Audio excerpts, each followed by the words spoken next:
கல்வி, மருத்துவம், கட்டமைப்பு அனைத்து வசதிகள் அனைத்திலையுமே திராவிட முன்னேற்ற கழகத்தினுடைய பங்கும் அனைத்து இந்திய அண்ணா திராவிட முன்னேற்ற பங்கும் மிக அளவிடற்கரியது.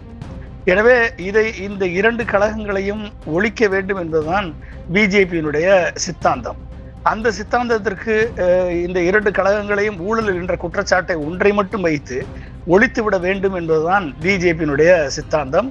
அதை வைத்து கொண்டு இங்கு மதவாதத்தை புகுத்துவது, இங்கு சாதியவாதத்தை ஏற்படுத்துவது என்று முயற்சித்து தோற்றுவிட்ட திரு பிஜேபி இப்பொழுது சினிமா நடிகர் விஜய் மூலமாக இன்றைக்கு கொல்லைப்புற வாசல் வழியாக இன்றைக்கு தனது ஆட்சியை நிர்மாணம் செய்திருக்கிறது. நடிகர் விஜய் அவர்கள் இன்றைக்கு முதலமைச்சராக பதவியில் ஏற்றிருக்கிறார். ஆனால் அவர் செய்யக்கூடிய செயல்களை நீங்கள் பார்த்தால் இது தூய சக்தி அல்ல, இது குதிரை பேரம் நடத்தக்கூடிய ஒரு தீய சக்தி என்ற உண்மையை மக்களுக்கு இன்றைக்கு விளக்கி இருக்கிறார். அனைத்து இந்திய அண்ணா திராவிட முன்னேற்ற கழகத்தை பணத்தின் மூலமாக, இந்த லாட்டரி பணத்தின் மூலமாக பிளந்து மாமியாரும் மருமகனும் ஆடக்கூடிய இந்த வேட்டையில் இவர்கள் இருவரும் இந்த லாட்டரி மூலமாக வந்த கோடிக்கணக்கான பணத்தை வைத்துக்கொண்டு ஆசை வார்த்தை காட்டி 6 அமைச்சர் பதவி தருகிறோம், உங்களுக்கு பணம் தருகிறோம் என்று சொல்லி இந்த அதிமுக அனைத்து இந்திய அண்ணா திராவிட முன்னேற்ற கழகத்தில் நேர்மையாகவே அவர்களுக்குள் ஒரு கருத்து வேறுபாடு இருந்து வந்தது. அதை பயன்படுத்தி கொண்டார்கள் இந்த ஆதவர்ஜுனா என்ற அமைச்சர். ஏலத்தில் எடுத்து விடலாம் என்று அவர்கள் எடுத்த முயற்சியின் விளைவாகத்தான் இன்றைக்கு 4 எம்எல்ஏக்கள் அவர்கள் ஏலத்தில் எடுத்திருக்கிறார்கள்.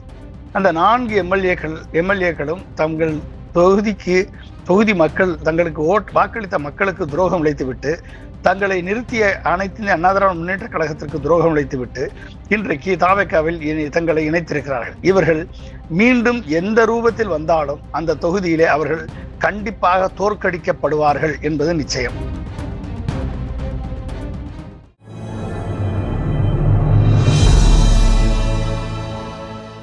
தமிழ் நியூஸ் நேரல் கண்முணக்கம். இன்றைய சிறப்பு நேர்காணலில் நம்மோடு இணைந்திருப்பவர் மேனாள் குடியரசுத் தலைவர் டாக்டர் ஏபிஜே அப்துல் கலாம் அவர்களுடைய அறிவியல் மற்றும் அரசியல் ஆலோசகர் டாக்டர் பொன்ராஜ் சார்.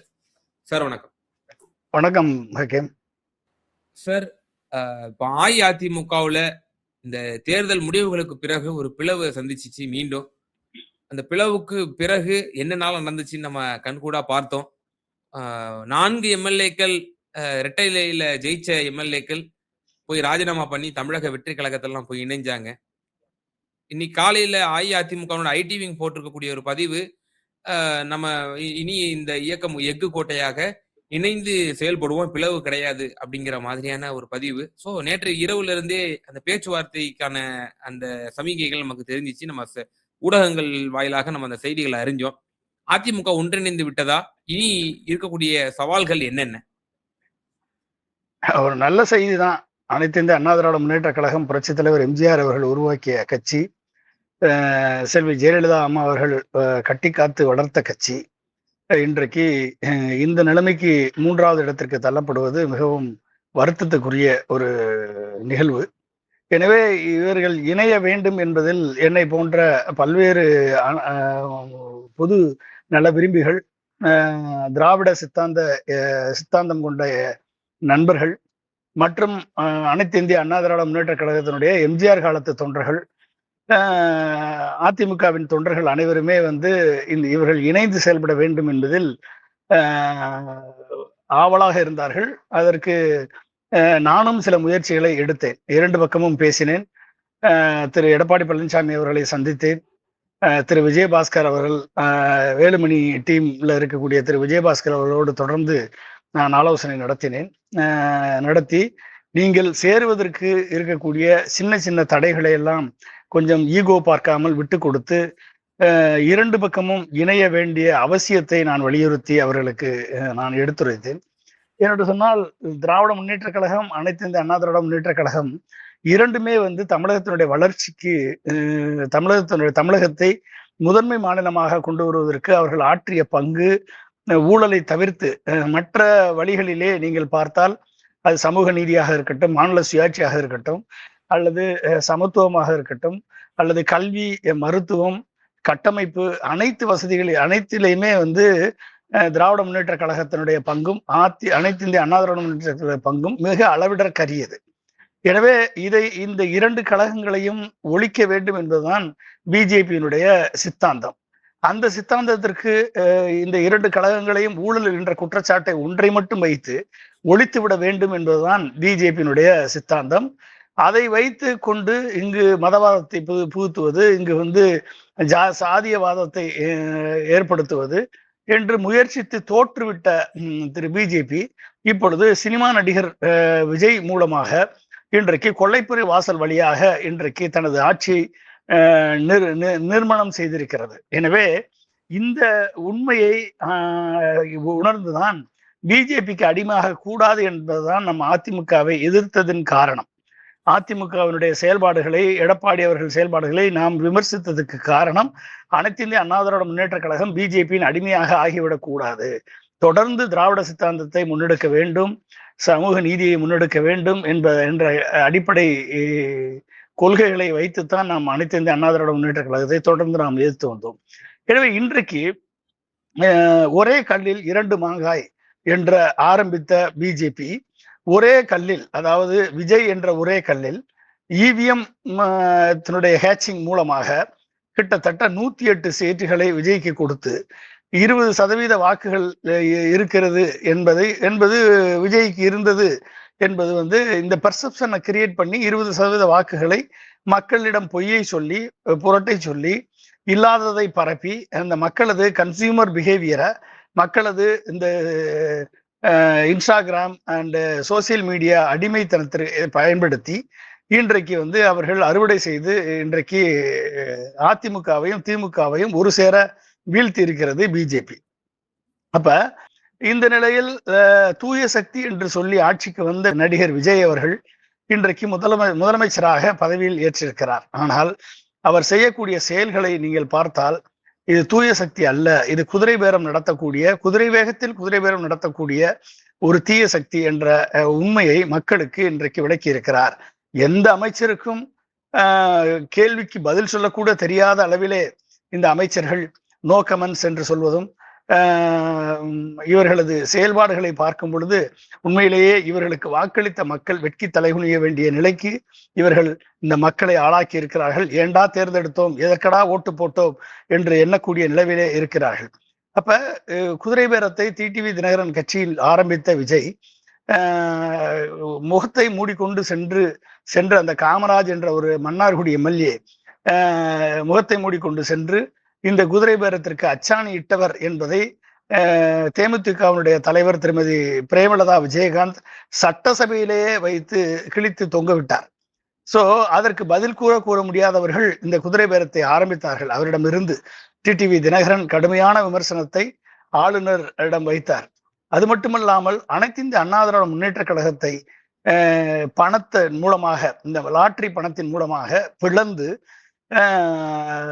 மாமியாரும் மருமகனும் ஆடக்கூடிய இந்த வேட்டையில் இவர்கள் இருவரும் இந்த லாட்டரி பணத்தை வைத்துக்கொண்டு, இந்த லாட்டரி மூலமாக வந்த கோடிக்கணக்கான பணத்தை வைத்துக்கொண்டு ஆசை வார்த்தை காட்டி 6 அமைச்சர் பதவி தருகிறோம், உங்களுக்கு பணம் தருகிறோம் என்று சொல்லி இந்த அதிமுக அனைத்து இந்திய அண்ணா திராவிட முன்னேற்ற கழகத்தில் நேர்மையாகவே அவர்களுக்குள் ஒரு கருத்து வேறுபாடு இருந்து வந்தது.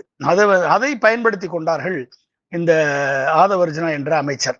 சோ அப்ப என்ன ஆகுது அப்படின்னா, நீங்க வந்து எடப்பாடி பழனிசாமி அவர்களது பிடிவாதம், அவரது கூட்டணி முடிவு செய்த விதம், அவர் யாரையுமே நீக்கப்பட்டவர்கள் தான் சேர்க்கப்பட மாட்டார்கள் என்ற பிடிவாதம், இதையெல்லாம் எதிர்த்து போராடிய செங்கோட்டையன் தலைமையிலே அவர் 6 அமைச்சர்கள் சென்று சந்தித்த பொழுது ஆரம்பித்த இந்த பிளவு இது உள்ளேயே வந்து ஒரு சிம்மரிங் கான்ஃபிளிக்டாக மாறி இருந்தது. அப்ப அந்த எதையுமே கேட்க மாட்டேன் என்கிறார் என்ற எண்ணம் எடப்பாடி பழனிசாமி அவர்களது தோல்வி 3ஆம் இடத்திற்கு தள்ளப்பட்ட பின்பு இதனுடைய எண்ணம், கருத்து எதிர்ப்பாளர்கள் மத்தியிலே, அனைத்து இந்திய அண்ணா திராவிட முன்னேற்ற கழக எதிர்ப்பாளர் மத்தியிலே ஒரு தீவிர சிந்தனையை ஏற்படுத்தியது. இனிமேல் இதன் தோல்விக்கான காரணத்தை ஆராய்ந்து அதை களைய வேண்டும் என்று அவர்கள் எடுத்த முயற்சி, அனைவரும் ஒன்று சேர வேண்டும் என்று அவர்கள் எடுத்த முயற்சி சரியான முயற்சி. வேலுமணி தலைமையிலே, சி.வி. சண்முகம் தலைமையிலே, திரு விஜயபாஸ்கர் அவர்கள் தலைமையிலே அந்த கூட்டு 25 எம்எல்ஏக்கள் எடுத்த முயற்சி சரியான முயற்சி. ஆனால் அவர்கள் செய்த தவறு என்ன என்றால், அந்த முயற்சியை கட்சிக்குள்ள வைத்து பொதுக்குழுவை கூட்டி கட்சிக்குள்ளே அவர்கள் கழகம் செய்திருந்தால் இந்த முயற்சியை உண்மையிலேயே சரியான நிலைக்கு சென்றிருக்கும். ஆனால் அவர்கள் ஃப்ளோர் ஆஃப் த அசம்பிளியில எடப்பாடி அவர்கள் கொடுத்த விப்பை புறக்கணித்து சபாநாயகருக்கு 2 பதவி இது இருக்கு. ஒன்று யூஸ் ஆஃப் பவர், இன்னொன்று abuse of power. So use of power சபாநாயகர் பயன்படுத்துவதில் எந்த விதமான தவறும் இல்லை. ஆனால் அப்யூஸ் ஆஃப் பவர் பண்ணக்கூடிய அதிகாரம் சபாநாயகருக்கு இருக்கும் பொழுது சபாநாயகர் தன் கட்சியை வெற்றி பெற வைக்க வேண்டும், தாவேகாவை வெற்றி பெற வைக்க வேண்டும், தாவேகாவுக்கு ஆதரவை கொண்டு வர வேண்டும் என்று சபாநாயகர் அபியூஸ் ஆஃப் பவரை செய்து ஆபரேட்டிங் விப்பே இல்லாமல் ஒரு நம்பிக்கையில்லா தீர்மானத்தை முன்னெடுத்திருக்கிறார் என்று சொன்னால் அதே சேலஞ்ச் பண்ணக்கூடிய நிலை இருக்கிறது. ஆனால் அது வெற்றி பெறுமா என்று தெரியவில்லை, கோர்ட் அதை எப்படி கையாளும் என்று தெரியவில்லை. ஆனால் ஆபரேட்டிங் விப்பை அனௌன்ஸ் பண்ணுவதற்கு வழிமுறைகள் இருக்குது. அந்த ஆபரேட்டிங் விப் அனௌன்ஸ் பண்ணாம சபாநாயகர் தேர்தல் நடத்தி அதிமுகவில் பிளவை ஏற்படுத்துவதற்கு வழிவகை செய்திருக்கிறார். அதற்கு முன்பாக ஒரு நாளைக்கு முன்பாக தமிழக முதல்வராக பொறுப்பேற்க இருக்கக்கூடிய அந்த முதலமைச்சராக பொறுப்பேற்கக்கூடிய விஜய் அவர்கள் என்ன பண்ணாரு, நேரடியாக எல்லா எதிர்கட்சி தலைவர்களும் சந்தித்த விஜய் எடப்பாடி பழனிசாமி அவர்களை சந்தித்திருந்தால் இது மரியாதைக்குரிய சந்திப்பு என்று நிறைவடைந்திருக்கும். இவர் மரியாதைக்கு நிமித்தமாக அனைத்து எதிர்கட்சி தலைவர்களும் சந்தித்திருக்கிறார் என்று நம்பலாம். ஆனால் மற்ற எதிர்கட்சி தலைவர்களை சந்தித்தது உங்களை எல்லாம் நான் தோற்கடித்து விட்டேன் பாருங்கள் என்று அவர்கள் முன்பாக சென்று ஒரு சவால் விட்டது மாதிரிதான் இருந்ததே ஒழிய இது பண்பின் இலக்கணம், இது அண்ணாவின் வழித்தோன்றலாக இது எனக்கு தெரியவில்லை. ஆனால் எடப்பாடி பழனிசாமியை சந்திக்காததன் விளைவு என்னாச்சு அப்படின்னா, அந்த தனிக்குழுவை, அந்த சி.வி. சண்முகம் தலைமையிலான, வேலுமணி தலைமையிலான தனிக்குழுவை சென்று நேரடியாக சந்தித்ததும் அவர்கள் புலகாங்கிதம் அடைந்து அவரை வரவேற்று நாங்கள் உங்களுக்கு எங்களது ஆதரவை கொடுக்கிறோம் என்று வலிய சென்று ஆதரவை கொடுத்து தங்களுக்கு தாங்களே தங்களது எதிர்கால அரசியல் வாழ்க்கைக்கு ஒரு சூனியத்தை அவர்கள் ஏற்படுத்தி கொண்டார்கள் என்பதுதான் நிச்சயம். எனவே அப்படிப்பட்ட இதுல முக்கியமான இன்னொரு கேள்வி இருக்கு. இப்ப இபிஎஸ்க்கு வரக்கூடிய காலகட்டத்துல என்னென்ன ஒரு த்ரெட்டுகளா இருக்கு அப்படிங்கிற ஒரு கேள்வி. இப்போ இந்த கலக குரல் எழுப்பியவர்கள் மீண்டும் இப்போ ஒரு சமரசத்துக்கு வர்றாங்க, ஒரு அண்டர்ஸ்டாண்டிங்க்கு வர்றாங்க அப்படின்னா இவங்க இடைப்பட்ட காலகட்டத்துல கடுமையான சொற்களால வசைப்பாடிட்டாங்க, விமர்சனம் பண்ணிட்டாங்க. இவருடைய கடந்த கால என்னென்ன பிழைகள்லாம் செஞ்சாரோ அதெல்லாம் ஓப்பனா வெளியில சொல்லிட்டாங்க. இப்ப இவருடைய பொதுச் செயலாளர் பதவிக்கு நாளைக்கு த்ரெட்டன் வரலாம், இவர்களால பொதுக்குழு கூட்டம் போதோ இல்ல மூவிங் ஃபார்வர்டு என்னன்னாலோ என்ன ஆகலாம். ஒன்று. இரண்டாவது, இந்த கட்சியை உடைக்க வேண்டும் என்ற ஒரு தீவிர முயற்சியிலே திரு விஜய் அவர்கள் இறங்கி இருக்கிறாரா அப்படிங்கிற ஒரு கேள்வியும் இருக்கு. ஏன்னா அப்பட்டமா 4 எம்எல்ஏக்கள் ராஜினாமா பண்ணி ஆளுங்கட்சியில போய் சேர்றாங்கிற பொழுது அப்போ அதிமுக உடைக்கக்கூடிய ஒரு மிஷனை கையில் எடுத்திருக்க ஆதவர்ஜுனா மூலமாக அப்படிங்கிற ஒரு கேள்வி. இப்ப இந்த 2 த்ரெட்டையும் திரு இபிஎஸ் எப்படி சமாளிக்க போகிறார் அப்படிங்கிற ஒரு கேள்வி இருக்கு. கரெக்ட். அதாவது நீங்க சொன்னீங்க, திரு விஜய் அவர்கள் தூய சக்தி என்று சொல்லி ஆட்சிக்கு வந்த விஜய் அவர்கள் ஆதவர்ஜுனா அவர்களின் லாட்டரி பணத்தின் மூலமாக, லீமா ரோஸ் அவர்களின் லாட்டரி பணத்தின் மூலமாக ஒட்டுமொத்த அதிமுகவை விலைக்கு வாங்கி விடலாம், ஏலத்தில் எடுத்து விடலாம் என்று அவர்கள் எடுத்த முயற்சியின் விளைவாகத்தான் இன்றைக்கு 4 எம்எல்ஏக்கள் அவர்கள் ஏலத்தில் எடுத்திருக்கிறார்கள். அந்த 4 எம்எல்ஏக்களும் தங்கள் தொகுதி மக்கள் தங்களுக்கு வாக்களித்த மக்களுக்கு துரோகம் இழைத்துவிட்டு, தங்களை நிறுத்திய அனைத்து அண்ணா திராவிட முன்னேற்ற கழகத்திற்கு துரோகம் இழைத்துவிட்டு இன்றைக்கு தாவேகாவில் தங்களை இணைத்திருக்கிறார்கள். இவர்கள் மீண்டும் எந்த ரூபத்தில் வந்தாலும் அந்த தொகுதியிலே அவர்கள் கண்டிப்பாக தோற்கடிக்கப்படுவார்கள் என்பது நிச்சயம். 1. 2வது, இதை உணர்ந்து கொள்ள வேண்டும். அனைத்து இந்த அண்ணா திராவிட முன்னேற்ற கழகத்தை அழிப்பதுதான் பிஜேபியினுடைய திட்டம். அதை பிஜேபியால் செய்ய முடியவில்லை என்று எண்ணும் பொழுது நடிகர் விஜய் மூலமாக இன்றைக்கு ஆட்சிக்கு வந்த பின்பு அதிமுகவை அழிக்க வேண்டும், அதிமுகவை அழித்து ஒழிக்க வேண்டும், அதிமுகவுக்கு களங்கம் கற்பிக்க வேண்டும், அனைத்து இந்த அண்ணா திராவிட முன்னேற்ற கழகம் பணத்தாசை பிடித்தவர்கள், பதவி ஆசை பிடித்தவர்கள் என்ற ஒரு நிலையை மக்கள் மத்தியில் ஏற்படுத்த வேண்டும் என்று ஆதவர்ஜுனாவின் திட்டம் இன்றைக்கு வெளிப்படையாக தெரிகிறது. இதற்கு பலிகடா ஆனவர்கள் 4 எம்எல்ஏக்கள். இனிமேலும் பலிகடா ஆக மாட்டார்கள் என்று நினைக்கிறேன். இந்த நிலையிலே எடப்பாடி பழனிசாமி அவர்கள் கொஞ்சம் இறங்கி வந்திருக்கிறார். திரு வேலுமணி தலைமையிலான சி.வி. சண்முகம், விஜயபாஸ்கர் தலைமையிலான அணியும் கொஞ்சம் இறங்கி வந்திருக்கிறார்கள். எனவே இவர்கள் இருவரும் சேர வேண்டிய காலத்தின் கட்டாயம் இன்றைக்கு ஏற்பட்டிருக்கிறது. அதிமுகவை வலிமைப்படுத்தவும் அதிமுகவை ஒற்றுமைப்படுத்தவும் இவர்கள் இருவரும் இறங்கி வந்திருக்க வேண்டிய காலத்தின் கட்டாயம் இருக்கிறது. ஆனால் நீங்கள் கேட்டதுபடி இந்த தொடர்ந்து இந்த இந்த வார்த்தை பரிமாற்றங்கள், குற்றச்சாட்டுகள் எல்லாம் இரண்டு பக்கமும் நடைபெற்ற பொழுது அதிமுகவை மீண்டும் சரியான திசைக்கு வழிநடத்த வேண்டும் என்று சொன்னால் கண்டிப்பாக ஒரு தலைமை, அதாவது சிங்கிள் தலைமை இன்றைக்கு எடப்பாடி தலைமையிலான தலைமை தோல்வியை சந்தித்திருக்கிறது. இந்த சிங்கிள் தலைமை மட்டும் பத்தாது. அதிமுக அதனுடைய தலைமை சிந்திக்க வேண்டும்.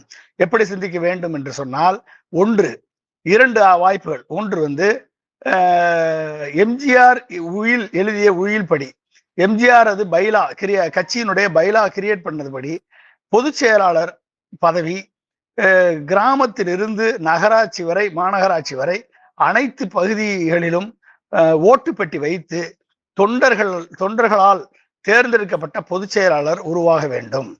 அந்த பொதுச் செயலாளர் தான் கட்சியை வழிநடத்த வேண்டும். இது 5 ஆண்டுகளுக்கு ஒரு முறை நீதிமன்றத்தின் பார்வையில் இது நடத்தப்பட வேண்டும் என்ற நிலை எட்டினால் அதிமுக மீண்டும் எம்ஜிஆர் சொன்னதுபடி, ஜெயலலிதா சொன்னதுபடி மீண்டும் 100 ஆண்டுகளுக்கு இந்த கட்சி வாழும்.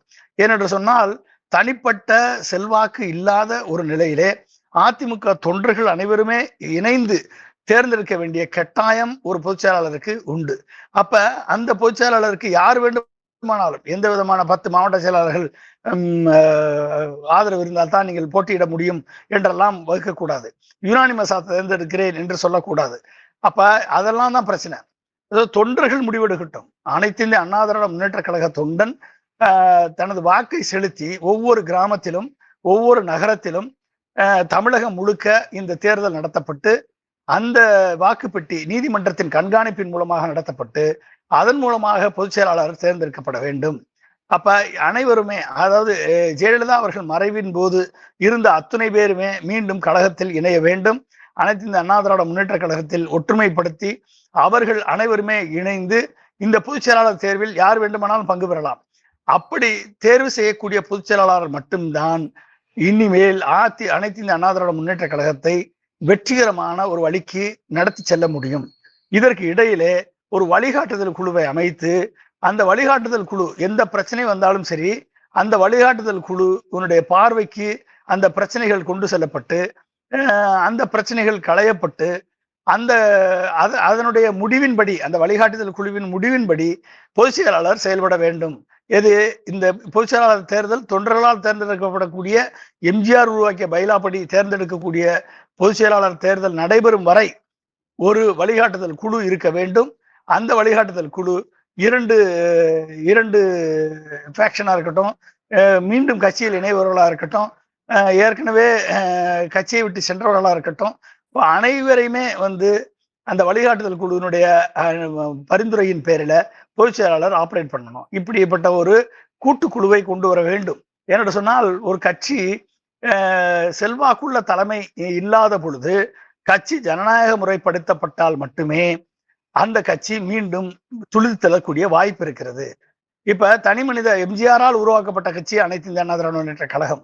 செல்வி ஜெயலலிதாவினுடைய தனிப்பட்ட செல்வாக்கினால் கட்டி காக்கப்பட்டு அனைத்து இந்திய அண்ணா திராவிட முன்னேற்ற கழகம். இனிமேல் வரக்கூடிய காலகட்டங்கள்ல கூட்டு தலைமை என்பது ஒத்து வராது. ஆனால் அந்த வழிநடத்த ஒரு 5 ஆண்டுகளுக்கு வழிநடத்தக்கூடிய தலைவர்கள் தொண்டர்களால் ஏற்றுக்கொள்ளக்கூடிய தலைவர்களாக இருக்க வேண்டும். அதை ஜனநாயக முறைப்படுத்த வேண்டும். அப்படிப்பட்ட ஒரு நிலை ஏற்படுத்தினால்தான் இது எடப்பாடிக்கும் நல்லது, இது எதிர்த்து போராடக்கூடிய அனைத்து நண்பர்களுக்கும் இது நல்லதாக முடியும். எனவே ஒரு ஜனநாயக மீண்டெழுவதற்கான மறுசீரமைப்பிற்கான உங்களுடைய ஆலோசனைகள் நிச்சயமாக இது நீங்கள் இரு தரப்பிற்கும் நீங்கள் இந்த செய்தியை கடத்திருப்பீர்கள். நம்முடைய ஊடக வாயிலாக இதையும் நீங்கள் முன்னிலைப்படுத்துகிறீர்கள். அஇஅதிமுக மீண்டெழுவதற்கான வழிவகைகளை நீங்கள் சுட்டிக்காட்டி இருக்கிறீர்கள். இப்போ அதிகார துஷ்பிரயோகம் ஆளும் தரப்பால் அப்பட்டமாக செய்யப்பட்டதல்லவா? நீங்கள் முன்பு ஆரம்பத்தில் கூறியது போல அங்கீகரிக்கப்பட்ட பொதுச் செயலாளரை சந்திக்காமல் ஒரு ஃபேக்ஷனை போய் சந்திச்சதே ஒரு அதிகார துஷ்பிரயோகம் என்ற ஒரு விமர்சனம் இருக்கிறது. மேலும் 4 எம்எல்ஏக்களையும் ராஜினாமா செய்ய வைத்து தலைமைச் செயலகத்தையே பனையூர் ஆபீஸை போல ஆக்கியது இது ஒரு பெரிய விமர்சனமாக ஆனது.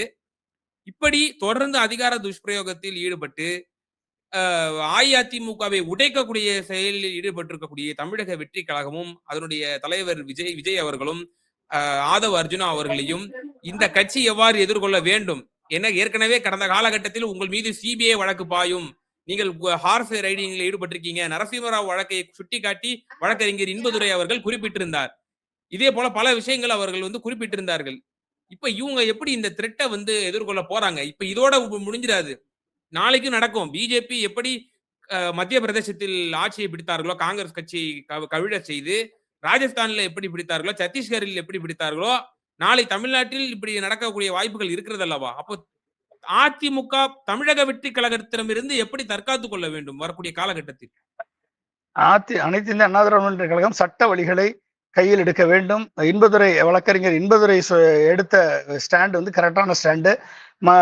சுப்ரீம் கோர்ட்டை அணுகி இதை சிபிஐயிடம் இந்த வழக்கை, இந்த குதிரை பேர வழக்கை ஒப்படைக்க வேண்டும். குதிரை பேரத்திற்கான சான்றுகளை இவர்கள் கொடுக்க வேண்டும். அது மட்டுமல்லாமல் இந்த 4 எம்எல்ஏக்கள், கட்சி தாவிய 4 எம்எல்ஏக்கள் மீது வழக்கு தொடுத்து குதிரை பேரத்தில் ஈடுபட்டதனால் இதை கட்சி தாவி இருக்கிறார்கள் என்பதை அவர்கள் வழக்கை தொடுத்து, ஏற்கனவே டிஸ்குவாலிபிகேஷன் ப்ரொசீடிங் பெண்டிங் இருக்க நிலையில சபாநாயகர் அதை ஏற்றுக்கொண்டது தவறு என்ற நிலையை ஏற்படுத்தி இந்த 4 எம்எல்ஏக்களது வழக்கு முடியும் வரை, அது 2 ஆண்டுகளானாலும் சரி 3 ஆண்டுகளானாலும் சரி, இனிமேல் தேர்தலே இந்த 4 எம்எல்ஏக்கள் இந்த தொகுதியில் தேர்தல் நடக்காத சூழலை அனைத்து இந்திய அண்ணா திராவிட முன்னேற்ற கழகம் ஏற்படுத்த வேண்டும். அப்படிப்பட்ட ஒரு வாய்ப்பு அதிமுகவுக்கு இருக்கிறது. அதிமுகவுடைய சட்ட வல்லுநர்கள், வழக்கறிஞர் இன்பதுரை போன்றவர்கள் கண்டிப்பாக அதற்கான முயற்சியை முன்னெடுப்பார்கள் என்றுதான் நான் நம்புகிறேன். கண்டிப்பாக அவர்கள் சுப்ரீம் கோர்ட்டால நாட வேண்டும், சிபிஐ விசாரணையை கேட்க வேண்டும், கவர்னரை சந்தித்து முறையிட வேண்டும். இவர்கள் ஒற்றுமை என்பதுதான் இப்பொழுது முக்கியம். ஒற்றுமை, அதற்கடுத்து பொதுச் செயலாளர் தேர்தல், அதற்கடுத்து இதே காலகட்டத்திலே இந்த 4 எம்எல்ஏக்கள் பதவி விலகி சேர்ந்ததை எதிர்த்து வாதாடக்கூடிய ஒரு சூழல் ஏற்படுத்தப்பட்டால் தான் இந்த குதிரை பேரம் தமிழ்நாட்டில் நிற்கும்.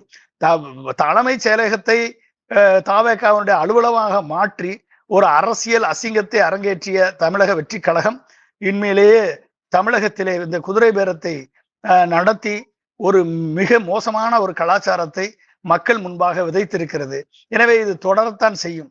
பணம் பலம் இருக்கிறது, லாட்டரியினுடைய பணபலம் இருக்கிறது. அந்த பணபலத்தின் மூலமாக இவர்கள் எந்த எல்லைக்கும் இவர்கள் செல்வார்கள் என்பதை தமிழகத்தினுடைய ஜனநாயக விரும்பிகள் இதை தோற்கடிக்க வேண்டும் என்று சொன்னால் அனைத்து இந்த அண்ணா திராவிட முன்னேற்ற கழகம் இதை எதிர்த்து போராட வேண்டும் என்பதுதான் எனது ஆலோசனையாக நான் சொல்கிறேன். நிச்சயமா சார், பல்வேறு விவகாரங்கள்ல எங்க நேயர்களுக்கு ரொம்ப தெளிவா உங்களுடைய கருத்துக்களை பகிர்ந்தீங்க. மிகுந்த நன்றிகள் சார்.